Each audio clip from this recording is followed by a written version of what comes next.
एक दंपति दिवाली की खरीदारी करने को हड़बड़ी में था। पति ने पत्नी से कहा, जल्दी करो, मेरे पास टाइम नहीं है। इतना कहकर वो रूम से बाहर निकल गया। तभी बाहर लॉन में बैठी मां पर नजर पड़ी। कुछ सोचते हुए वापस रूम में आया। शालू, तुमने मां से भी पूछा कि उनको दिवाली पर क्या चाहिए? शालिनी बोली, नहीं पूछा। अब उनको इस उम्र में क्या चाहिए होगा यार? 2 वक्त की रोटी और 2 जोड़ी कपड़े, इसमें पूछने वाली क्या बात है?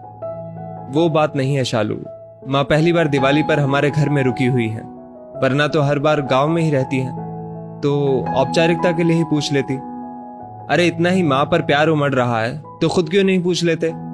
झल्लाकर चीखी थी शालू और कंधे पर हैंडबैग लटकाते हुए तेजी से बाहर निकल गई। सूरज माँ के पास जाकर बोला, माँ हम लोग दिवाली की खरीदारी के लिए बाजार जा रहे हैं, आपको कुछ चाहिए तो? माँ बीच में ही बोल पड़ी, मुझे कुछ नहीं चाहिए बेटा। सोच लो माँ, अगर कुछ चाहिए तो बता दीजिए। सूरज के बहुत जोर देने पर माँ बोली, ठीक है तुम रुको, मैं लिख कर देती हूं। तुम्हें और बहू को बहुत खरीदारी करनी है, कहीं भूल ना जाओ।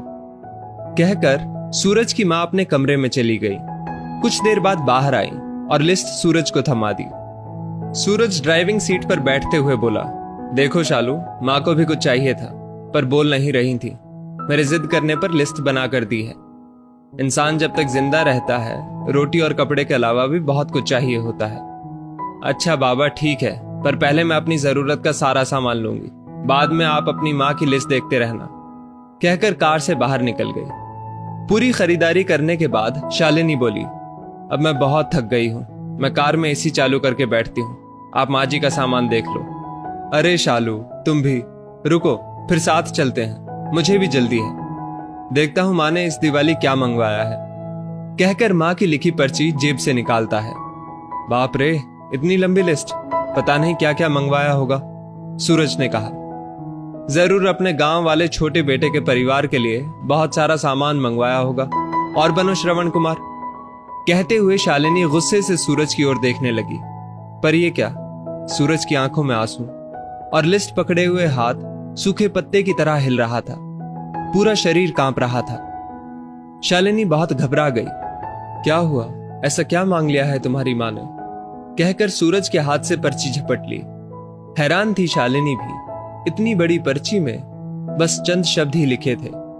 पर्ची में लिखा था, बेटा सूरज, मुझे दिवाली पर तो क्या, किसी भी अवसर पर कुछ नहीं चाहिए, फिर भी तुम जिद कर रहे हो तो तुम्हारे शहर की किसी दुकान में अगर मिल जाए तो फुर्सत के कुछ पल मेरे लिए लेते आना। ढलती सांझ हुई अब मैं। सूरज, मुझे गहराते अंधियारे से डर लगने लगा है, बहुत डर लगता है पल पल मेरी तरफ बढ़ रही मौत को देखकर। जानती हूं इसे टाला नहीं जा सकता, ये शाश्वत सत्य है, पर अकेलेपन से बहुत घबराहट होती है सूरज।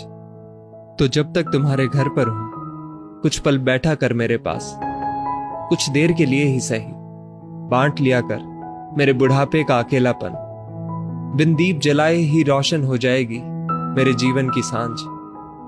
कितने साल हो गए बेटा तुझे स्पर्श नहीं किया, एक बार फिर से आ, मेरी गोद में सिर रख और मैं ममता भरी हथेली से सहलाऊं तेरे सिर को। एक बार फिर से इतराए मेरा हृदय मेरे अपनों को करीब, बहुत करीब पाकर, और मुस्कुरा कर मिलूं मौत के गले। क्या पता अगली दिवाली तक रहूं ना रहूं।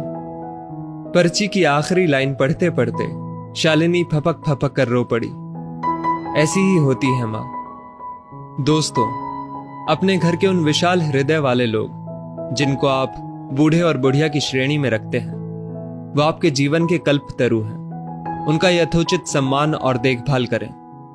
यकीन मानिए, आपके भी बूढ़े होने के दिन नजदीक ही हैं। उसकी तैयारी आज से कर लें। इसमें कोई शक नहीं कि आपके अच्छे बुरे कृत्य देर सवेर आप ही के पास लौट कर आने हैं। यदि इस वीडियो ने आपका दिल छू लिया हो तो इसे लाइक शेयर अवश्य करें और ऐसी ही बेहतरीन वीडियोस के लिए हमारा पेज जरूर फॉलो करें। धन्यवाद।